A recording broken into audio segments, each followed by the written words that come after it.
Muchas bendiciones en el Señor. Estamos en una edición más del Catecismo de la Iglesia Católica en su programa Esta es nuestra fe. Vamos siguiendo los contenidos del Catecismo. Si gusta ustedes con sus libros, con sus ediciones, vamos trayendo a la lectura los temas que el Catecismo va comentando a través de estos encuentros que vamos teniendo con ustedes, ya sea en familia o en comunidades, o de manera individual también. Pero antes iniciamos invocando a la Santísima Trinidad, diciendo en el nombre del Padre, y del Hijo, y del Espíritu Santo. Amén. En el artículo número 2 del Catecismo de la Iglesia Católica viene un tema muy apasionante en relación a las Sagradas Escrituras, y es la transmisión de la revelación divina. En días anteriores mirábamos mucho la importancia de cómo en la familia podemos transmitir la palabra de Dios, hacer breves espacios de catequesis, breves espacios donde nosotros podemos compartir la palabra del Señor y hacer la vida en nuestras comunidades y en nuestras familias. Sin embargo, también tenemos un punto de encuentro con el Señor, como es en la iglesia, en la Santa Eucaristía, cuando nos reunimos en nuestros templos, en nuestras parroquias y escuchamos la palabra. Es el momento en que esa palabra de Dios va haciendo su acción en nuestros corazones. Y así, de esa manera, salimos de la Eucaristía empapados de esa palabra para poderla transmitir a los demás. Bien, el número 74 del Catecismo de la Iglesia Católica empieza diciendo, tomando una frase de San Pablo en la carta a Timoteo, que Dios quiere que todos los hombres se salven y lleguen al conocimiento de la verdad.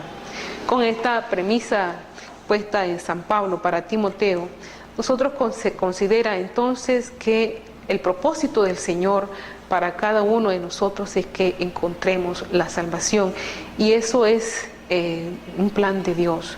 No necesariamente tendrían que ser un número determinado de personas.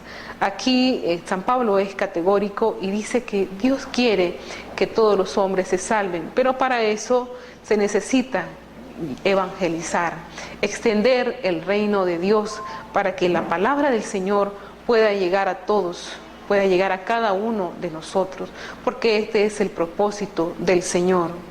El conocimiento de Cristo Jesús. Qué bonito es que a través de la palabra de Dios podamos conocer este propósito del Señor, y cómo la palabra de Dios también, a través de la acción del Espíritu Santo, a medida que nosotros vamos leyendo y profundizando esa palabra, va ejerciendo esa acción santificadora, transformadora, que nos lleva a un proceso de conversión continua, pero auxiliados con el Espíritu Santo. Nunca hay una palabra dicha de manera individual o de manera personal. Siempre hay que hacer un momento de oración para poder meditar la palabra del Señor. Es preciso, pues, que Cristo sea anunciado a todos los pueblos y a todos los hombres, y que así la revelación llegue hasta los confines del mundo. De hecho, parte de la causa de tantos males que nosotros podemos observar es ese alejamiento del corazón de los hombres hacia Dios. Pero es una manera de podernos encontrar, por ejemplo, a través de los medios de comunicación, que podemos nosotros llegar a través de estos medios y meditar un poco acerca de la palabra. También esta es una manera de hacer evangelización. Y en nuestros hogares no basta con hacer la primera misión que podemos hacer en la iglesia doméstica. La iglesia doméstica es la familia. Es así, pues, que a través de ciertas costumbres piadosas que podamos tener, y esas costumbres de piedad que podamos tener en la familia, también podemos cumplir con este designio que el Señor quiere para cada uno de nosotros, nuestra salvación. El Catecismo de la Iglesia Católica apunta a un primer aspecto acerca de la transmisión de la revelación divina, y es la tradición apostólica. Este es el tema que vamos a desarrollar en este encuentro que vamos a tener con ustedes. ¿En qué consiste la tradición apostólica? Hemos hablado un poco acerca de las Sagradas Escrituras, las características de las Sagradas Escrituras. Habíamos dicho en el encuentro anterior que es cósmica, que es universal, que es histórica. Si ustedes recuerdan esas características de cómo el Señor se ha venido revelando, se ha venido manifestando a los hombres a través de la historia, y que también cómo lo podemos conocer a través de todas las cosas que Él ha creado. Bien, vamos a entrar en este primer punto acerca de la tradición apostólica, y para esto tenemos que remontarnos un poco a la historia. Desde la Reforma luterana, entre los diferentes temas que ha dividido la Iglesia se encuentra el tema de la tradición, pero con T mayúscula. Mientras que la Iglesia católica, tanto en la romana como en la ortodoxa, insisten en proclamar la palabra escrita contenida en las Sagradas Escrituras, pero también la palabra transmitida de manera oral, que es lo que compete aquí en esta dimensión de la revelación acerca de la tradición apostólica. También nuestros hermanos separados, o las iglesias protestantes como se conocen, claman que solo la Biblia tiene autoridad como única fuente de la palabra de Dios. Estamos hablando como única fuente acerca de la palabra de Dios, es lo que se conoce como la sola Escritura. Pero vamos a ver qué es lo que nos dice el catecismo. Si es que solamente tenemos las Sagradas Escrituras como fuente de palabra de Dios, pero también nos señalan que hay otra fuente, como es la tradición apostólica. Veamos entonces qué es lo que nos dice el catecismo. En el número 83 nos dice que la tradición con T mayúscula es la que viene de los apóstoles y de lo que estos recibieron la enseñanza y del ejemplo de Jesús y lo que reveló el Espíritu Santo. Aquí ya nos dispone a una característica primera acerca del contenido escrito de las Sagradas Escrituras. Ciertamente que nosotros conocemos esta primera fuente, la Biblia como tal, que es la palabra escrita, pero también la Iglesia hace referencia a la transmisión oral, aquella primera parte donde fueron consignados los libros o las Sagradas Escrituras. Hubo una primera etapa, un primer proceso, un primer paso, como fue la transmisión oral. En efecto, la primera generación de cristianos no tenían aún el Nuevo Testamento escrito, y el Nuevo Testamento atestigua el proceso de una tradición viva, el proceso de una tradición oral. Ciertamente que las primeras comunidades cristianas, al no tener un libro escrito, la manera como se transmitía la palabra de Dios era de manera oral. Por eso es que la Iglesia reconoce esta dimensión de la transmisión de la revelación divina, como es la tradición, como fuente de palabra de Dios. Es preciso pues distinguir de ella las tradiciones, ahora hablemos con T minúscula, teológicas, disciplinares, litúrgicas o devociones nacidas en el transcurso del tiempo en las iglesias locales. No estamos hablando aquí de la primera parte, que es la transmisión de la revelación divina.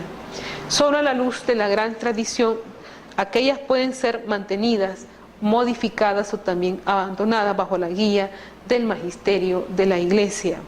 O sea, la tradición proviene de los apóstoles y esto la escucharon de Jesús, y parte de esta se reflejó más tarde en los evangelios escritos o canónicos. La tradición es un conjunto de costumbres eclesiales influidas por culturas o expresiones locales y pueden ser cambiadas o abandonadas según lo exijan los tiempos o lo decida la Iglesia. Bien, aquí tenemos que hacer una diferencia. La tradición con T mayúscula como nombre propio es aquella que se refiere a la transmisión oral de la revelación, pero también existen tradiciones que se refieren a las costumbres locales influidas por culturas o expresiones, pero que también tienen que ser, iluminadas por el magisterio de la Iglesia para desecharlas, abandonarlas o acogerlas. Hay una gran diferencia. La doctrina que la Iglesia Católica recibió de los apóstoles es que la palabra de Dios está contenida en la Escritura y en la tradición apostólica, teniendo la Iglesia como depositaria y custodia de ambos. La Iglesia, a través de su magisterio, vela por esta transmisión de la revelación.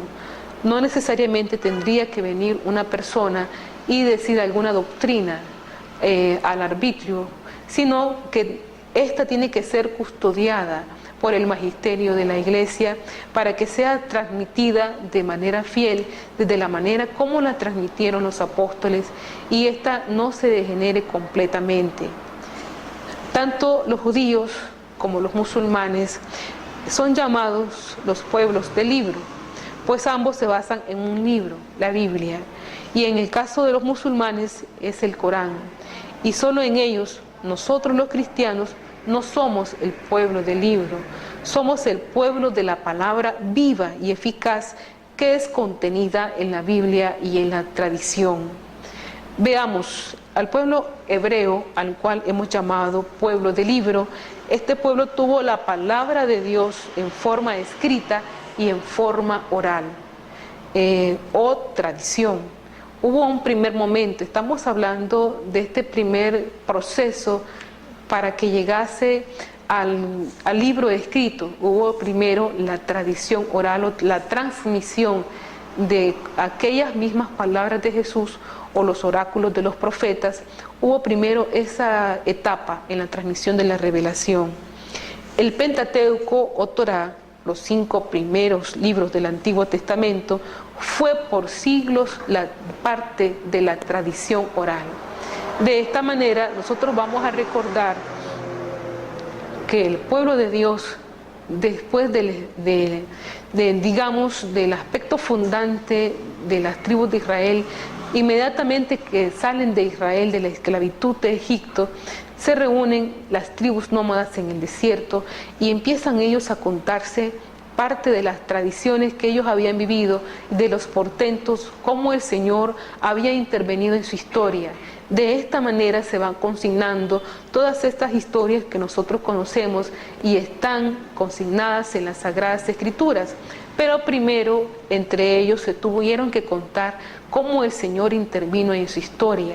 Hubo una tradición oral. El período comprendido entre Moisés y David fue el período de la tradición oral por excelencia, aunque según profesores de teología nos dicen que aunque después de David la tradición religiosa de Israel continuó en los cánticos, culturas y oráculos proféticos. Algunos ejemplos de la tradición oral aceptada como parte de la revelación por el templo la encontramos por ejemplo, en Números 21:14. Por eso dice en el libro de las guerras de Yahvé: este libro de las guerras no es un libro inspirado según el canon más exacto del Antiguo Testamento, pero en él sale lo que Yahvé dice a Moisés como palabra de Dios en el libro del Éxodo. Josué 10:13 nos dice: y el sol se detuvo y la luna se paró hasta que el pueblo hubo tomado desquite de sus enemigos. Así está escrito en el libro del justo. Todo el famoso episodio de Gabaón aparentemente es narrado en el libro del justo. Fijémonos bien, el cual era parte de la tradición oral. El libro de Josué recoge como canónico este hecho. Por eso, esta parte donde dice que el sol se detuvo y la luna se paró hasta que el pueblo hubo tomado desquite de sus enemigos, está contenido en un libro de la tradición oral del pueblo de Israel, y Josué lo toma como palabra de Dios. El libro de Josué recoge como canónico este hecho, y también en el 2 de Samuel 1, versos 18, se toma el cántico fúnebre para Saúl de este libro y se incluye en las Escrituras y es aceptado como palabra de Dios hasta el día de hoy. Todos los fariseos, la tradición tenía casi tanta importancia como la Escritura. Más tarde, el Talmud y el Mishnat, libros que contienen la tradición oral de Israel, serán reverenciados y estudiados tanto como la escritura hasta el día de hoy. Bien, en esta primera parte hemos notado cómo hay acontecimientos narrados de la historia de Israel que están contenidos en otros libros que no son los libros canónicos que nosotros conocemos en las Sagradas Escrituras, pero que sí son parte de la tradición oral del pueblo de Israel, entonces son tomados como canónicos o como palabra de Dios. Estamos hablando primero del libro de las guerras y del libro del justo, que son parte de la tradición oral y que están recogidos en el Talmud y en el Mishnat, que son libros que contienen la tradición oral de Israel. El Nuevo Testamento y la tradición, veamos. En el Nuevo Testamento no se encuentra ni un solo versículo donde se afirma que lo que dijo Jesús se encuentre solamente en los evangelios. Muy al contrario, San Juan 21, 25 dice: Jesús hizo muchas otras cosas. Si se escribieran todas, creo que no habría lugar en el mundo para tantos libros. Este es el testimonio de Juan Evangelista. Dijo muchas otras cosas que no están contenidas en los evangelios. Si se escribieran todas, no alcanzarían para tantos libros. Por lo tanto, todo lo dicho por Jesús no está en los evangelios. Esto es lo que la Iglesia llama tradición, lo que por diversas fuentes nos ha llegado de lo que dijo Jesús y no se reflejó en las escrituras canónicas. Estas fuentes son los padres de la Iglesia y la misma historia de la Iglesia. Recogemos aquí pues parte del testimonio de Juan, que nos dice que ciertamente que Jesús dijo e hizo muchas cosas, pero que no están contenidos en los evangelios. Si se escribieran todas, no alcanzaría para tantos libros. Preguntémonos cuántos evangelios conocemos. Conocemos 4 evangelios. Quiere decir que ahí no está contenido todo lo que Jesús dijo o hizo. Entonces, esto está contenido en lo que nosotros llamamos tradición y lo recogen o son fuentes de los padres de la Iglesia y de la misma historia de la Iglesia. Hay otros puntos prácticos para clarificar que sentan bases a esta controversia. Jesús no ordenó escribir nada, ningún libro, ningún discurso. El Señor lo que manda hacer es a predicar. San Marcos 16:15. No dice escriban todo lo que he dicho, sino vayan y prediquen en el nombre del Padre y del Hijo y del Espíritu Santo para extender el reino de Dios, y todo el que crea sea bautizado. De los 12 apóstoles, solo 2 escribieron evangelios. Los 10 restantes no escribieron evangelios. Si hubiera sido tan importante el escribir todo, lo hubieran hecho. Sin embargo, todos predicaron, y eso que predicaron se recogió en la tradición apostólica y lo atestiguan los padres de la Iglesia y la historia de la Iglesia. El Evangelio, antes de ser escritura, por tanto, fue tradición. El primer Evangelio se cree fue el de Marcos y se escribió alrededor del año 60 de nuestra era. Por esto Pablo en Corintios 11:2 dice: os alabo porque en todas las cosas os acordáis de mí, que conserváis las tradiciones que les he transmitido. ¿Qué tradiciones ha transmitido Pablo? La misma predicación de la palabra de Dios. Entonces tenemos un primer proceso antes que las escrituras fueran consignadas de manera escrita, es la transmisión oral, como bien decíamos anteriormente acerca de los textos del Antiguo Testamento. No se trata o no se tiene tradición como no hay sucesión, pues no existe la transmisión de los datos. La Iglesia Católica sí tiene sucesión y transmisión, pues su existencia se remonta al mismo Jesús.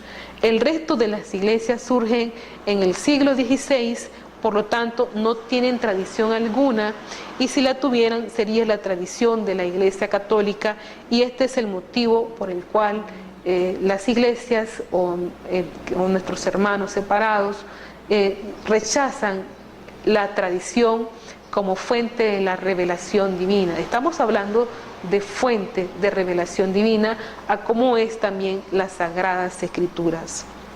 La palabra griega para definir tradición es paradosis. En el libro de concordancia sobre el Nuevo Testamento griego-español nos dice acerca de la revisión en 1960 de esta Biblia de la Reina Valera, editado por una editora protestante. Dice en su punto 3268 que la palabra paradosis se utiliza en los siguientes pasajes. Primera de Corintios 11:12, os alabo porque en todas las cosas os acordáis de mí y conserváis las tradiciones tal como os lo he transmitido. Como podemos ver, San Pablo está alabando a la comunidad de Corintios no por guardar el Evangelio, sino por guardar las tradiciones, lo cual se clarifica al saber que los evangelios en esa época aún no circulaban en las comunidades cristianas y el conocimiento de Jesús se comunicaba de manera oral o en forma de tradición. Estamos hablando de historia y en esto tenemos que remontarnos a la formación de las primeras comunidades. Aún no tenemos los evangelios escritos, pero ¿qué es lo que se transmitía de manera oral y que se conoce como tradiciones? La misma palabra de Dios, pero no de manera escrita. Curiosamente, pues, la versión Reina Valera, editada por la Sociedad Bíblica y que es la más utilizada en las iglesias no católicas, lee de esta forma. Esto es lo que dice la edición de Reina Valera. Os alabo, hermanos, que en todo os acordáis de mí y retenéis las instrucciones de la manera que os enseño. ¿Qué ocurrió ahí? Hubo un cambio de palabra, de contenido, en vez de tradiciones. Esta edición nos habla de instrucciones. ¿Por qué se ha cambiado la palabra de Dios? La palabra griega para instrucciones es paideia, entre otras, pero esta nunca sustituye la palabra tradición. Aquí se ha alterado la palabra de Dios, lo cual constituye un hecho más grave contra el Señor y contra la Iglesia. Bien, esto es cuestión de lenguaje, también es un poco acerca de cómo, digamos, se altera el contenido o de lo que se pretende decir. Estamos hablando de tradiciones e inmediatamente una edición no católica de una Biblia no católica nos está hablando de otra manera. Entonces habría que remontarnos lógicamente al texto original.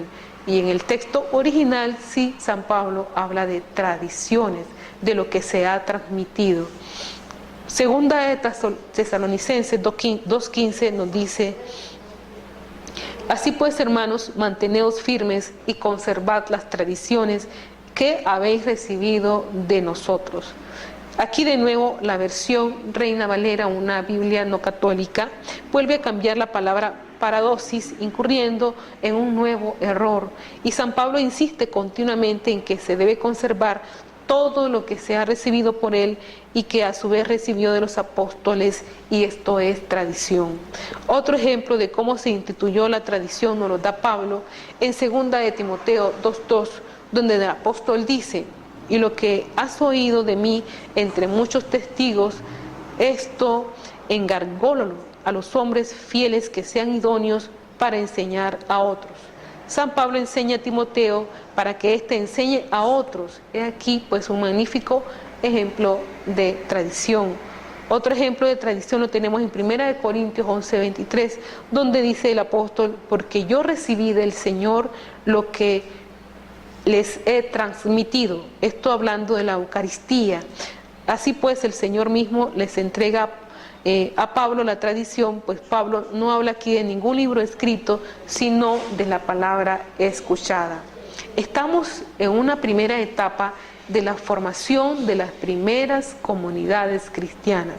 San Pablo está fundando las primeras comunidades cristianas. No tenemos evangelios escritos en ese momento, pero San Pablo está transmitiendo la palabra de Dios de manera fiel a como la ha recibido de los apóstoles.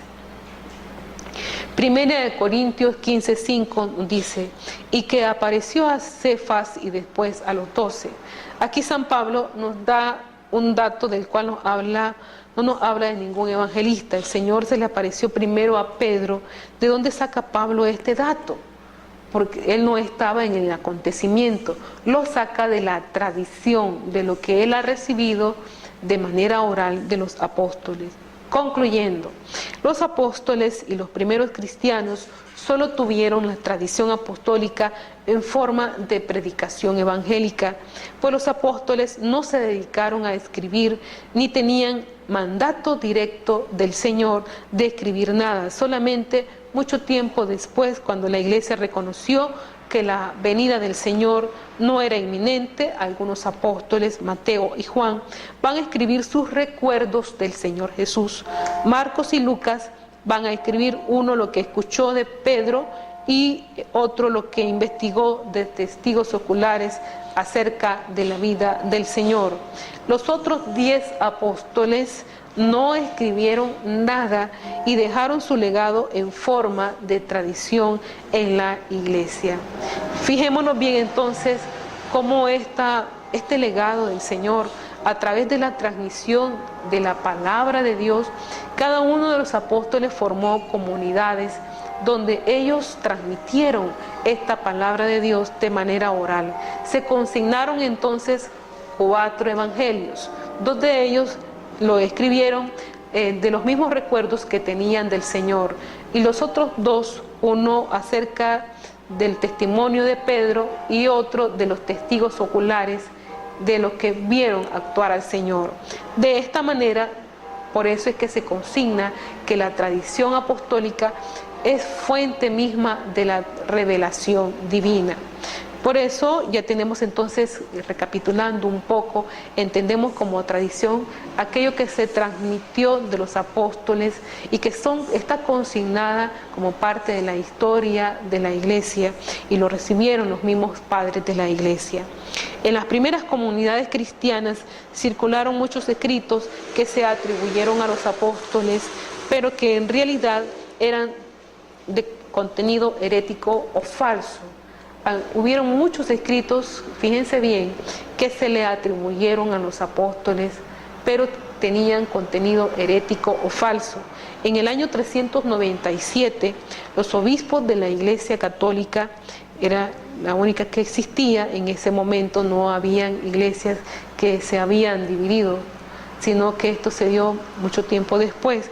Y para que no quede duda, después de que Constantino promulgó el Edicto de Milán, dando libertad al culto cristiano, se reunieron en una ciudad del norte de África llamada Cartago, y allá se dieron a la tarea de definir cuáles escrituras eran apostólicas y cuáles no.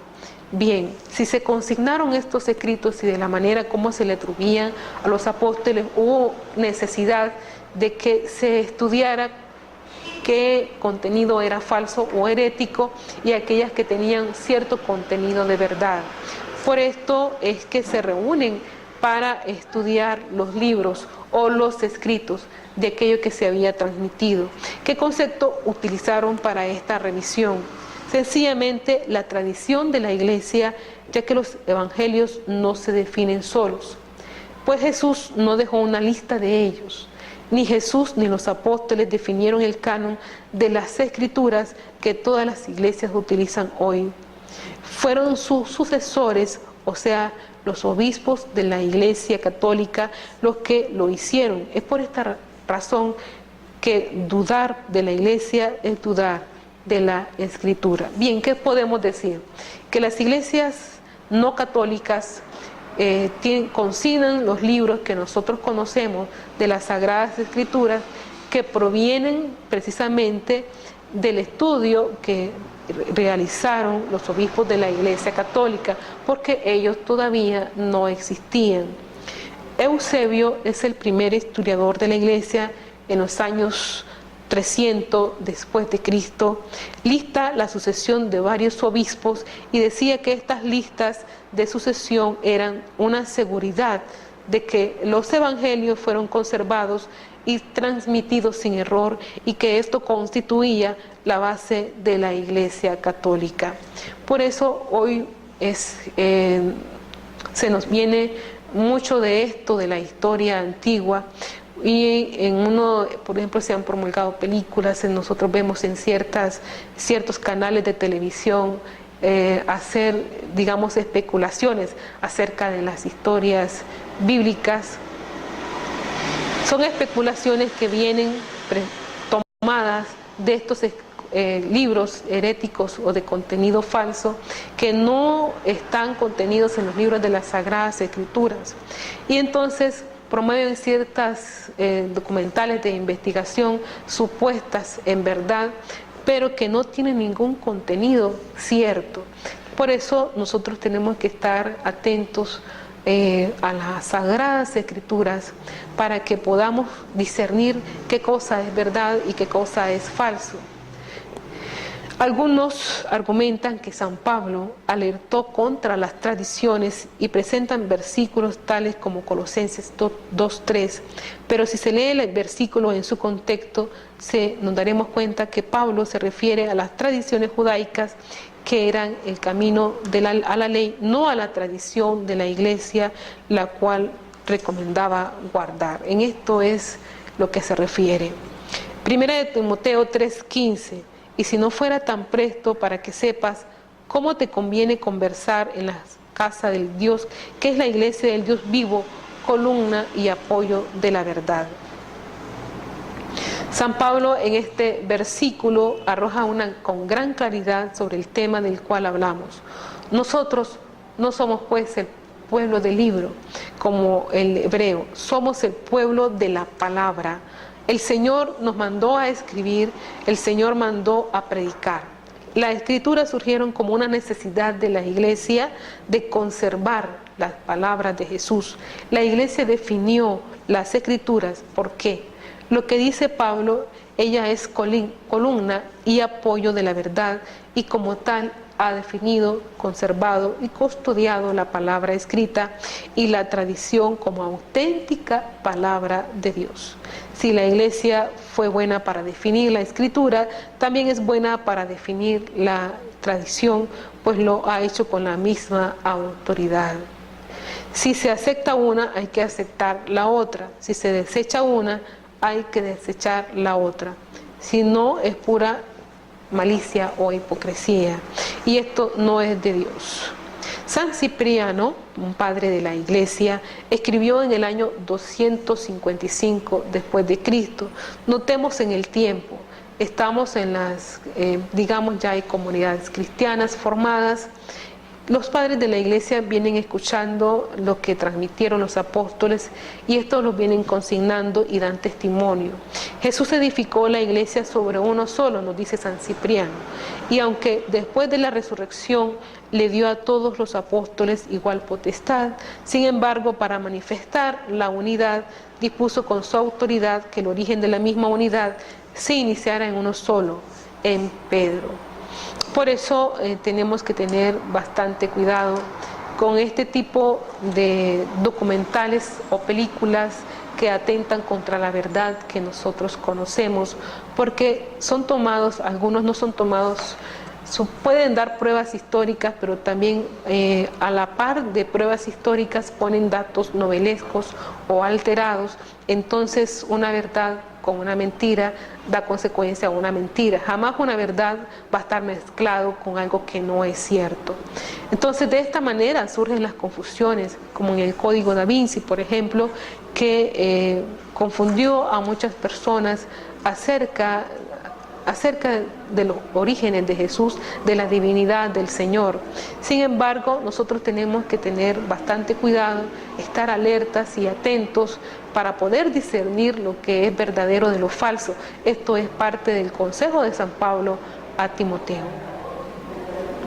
Entonces, concluyendo con el catecismo, en el número 76, podemos decir que la transmisión del Evangelio, según el mandato del Señor, se hizo de dos maneras: oralmente, Los apóstoles, con su predicación, sus ejemplos, sus instituciones, transmitieron la palabra, lo que habían aprendido de las obras y palabras de Jesús y lo que el Espíritu Santo les enseñó. De esto tenemos que quedar claro. Hubo una primera forma de transmisión de manera oral y luego por escrito. Los mismos apóstoles y los varones apostólicos pusieron por escrito el mensaje de la salvación inspirado por el Espíritu Santo. Así pues, continúa la tradición apostólica, nos dice el catecismo, para que este evangelio se conservara siempre vivo y entero en la iglesia. Los apóstoles nombraron como sucesores a los obispos, dejándoles el cargo en el magisterio. Por eso va unida la parte de la tradición con la sucesión apostólica. En efecto, la predicación apostólica expresada de un modo especial en los libros sagrados se ha de conservar por transmisión continua hasta el fin de los tiempos. Quienes tienen la obligación de custodiar los libros sagrados es precisamente la Iglesia, a través de sus sucesores, los apóstoles, y en ellos los obispos. Por eso tenemos que tener bien claro cómo la Iglesia llamarla, conocerla, cómo en ella se ha mantenido esa verdad de manera fiel. ¿Y por qué? Porque hay una tradición. Por eso nosotros podemos notar cómo se multiplican pequeños grupos o pequeñas iglesias y se dicen llamar cristianas. Y de estos pequeños grupos o de estas pequeñas iglesias, si una persona no está de acuerdo con lo que dice el que guía esa iglesia, entonces funda otra iglesia. Y van seguidores detrás de esas personas. Sin embargo, no hay una custodia de lo que se ha revelado. Lo que se transmite ahí, lo que se está dando a conocer, es palabra de hombre, no es palabra de Dios. Por eso, cuando hay alguna interpretación de la palabra de Dios, es bueno estar en una comunidad, porque el Espíritu Santo está ahí en la comunidad. El Espíritu Santo, la Santísima Trinidad, es comunidad. De una manera errónea yo puedo pensar, esto me está diciendo a mí la palabra de Dios, esto me está revelando a mí, sin tener ninguna autoridad, sin tener ninguna delegación. Y vemos múltiples iglesias se van, digamos, proliferando, y se proliferan a causa de divisiones, sin tener en cuenta la fiel custodia que hay que tener con la palabra de Dios. En cambio, en la Iglesia Católica, notemos cómo está la sucesión apostólica de manera fiel. Ciertamente que hay errores, porque la Iglesia es humana, pero también es divina, y en ella se mantiene con fidelidad lo que se ha transmitido a través de los apóstoles. Bien, la tradición es la palabra de Dios no escrita, sino transmitida de viva voz por los apóstoles, y que ha llegado hasta nosotros por la enseñanza de los pastores de la Iglesia. Se puede decir pues que la Sagrada Escritura no es el único depósito de revelación cristiana. Los apóstoles no escribieron todas las verdades que habían aprendido de boca de su divino Maestro. Muchas hay que enseñaron de viva voz a los primeros obispos, y estos a su vez las transmitieron a sus sucesores. Llámese pues tradición ya el conjunto de estas verdades así transmitidas, tradición objetiva, y el órgano de la transmisión de estas verdades, tradición subjetiva. El órgano de la transmisión de las verdades no escritas no es otro que el magisterio de la Iglesia. Por eso es que los obispos se reúnen de manera colegiada y constituyen todos ellos un magisterio, una enseñanza, y de hecho continúan de manera fiel transmitiendo lo que se ha recibido a través de la enseñanza de los apóstoles. Tenemos que tener bastante cuidado, hay que discernir sobre los acontecimientos que nos van sucediendo. No todo lo que podemos oír decir es palabra de Dios. Tenemos que tener entonces ese discernimiento bien claro y conocer la verdadera iglesia que el Señor ha fundado, y en esto conocerla, conociéndola, amándola, amándola, la vamos a, pues, a tener que tener de manera fiel en nuestro corazón. Tenemos que tener bastante cuidado con aquellos que se dicen iluminados y van fundando iglesias, van fundando capillas y precisamente surgen de la división que hay entre ellos, se proliferan. Pero ¿qué es verdaderamente palabra de Dios? ¿Qué es lo que verdaderamente edifica?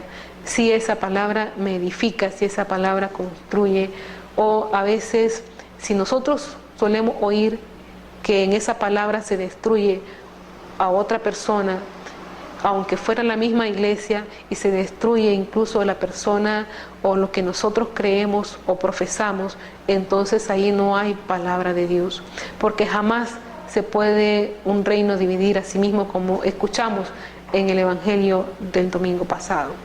Bien, hasta acá vamos a compartir con ustedes esta parte del catecismo de la Iglesia Católica, que nos hablaba acerca de la tradición apostólica, y concluimos con el número 79.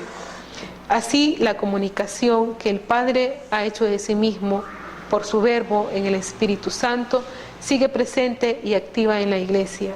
Dios, que habló en otros tiempos, sigue conservando siempre con la esposa de su Hijo amado.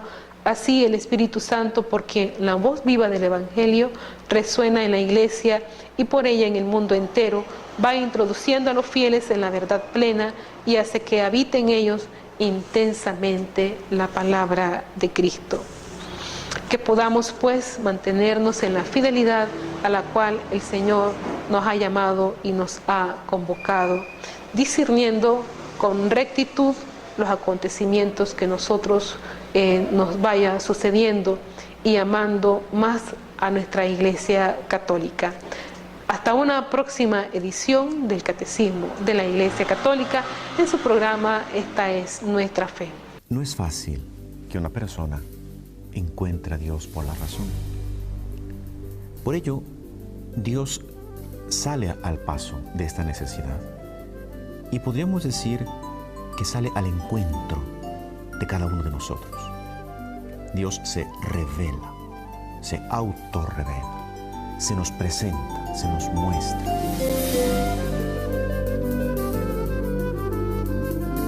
Así como una persona llega y te dice: hola, ¿cómo estás? Yo soy fulano de tal, y te estrecha la mano. Lo mismo Dios ha querido hacerse asequible para que nosotros le conozcamos, a través de acontecimientos y a través de palabras. Pero el evento fundamental por el cual Dios se revela y en donde nosotros no podemos tener ninguna duda es precisamente en la encarnación del Hijo de Dios.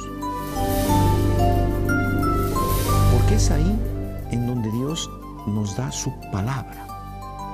Es decir, ya no nos habla simplemente a través de profetas, no nos habla simplemente a través de gestos, sino que a través de su Hijo mismo. Es como Él en persona ha querido bajar y decirnos: mira, aquí estoy, yo te amo, yo quiero que me conozcas, yo quiero estar cerca de ti, quiero ser parte de tu vida, quiero ser parte de tu familia. Por eso Dios se ha revelado y se nos ha mostrado de una forma paulatina, de una forma misteriosa, pero de una forma también podríamos decir auténtica y clara.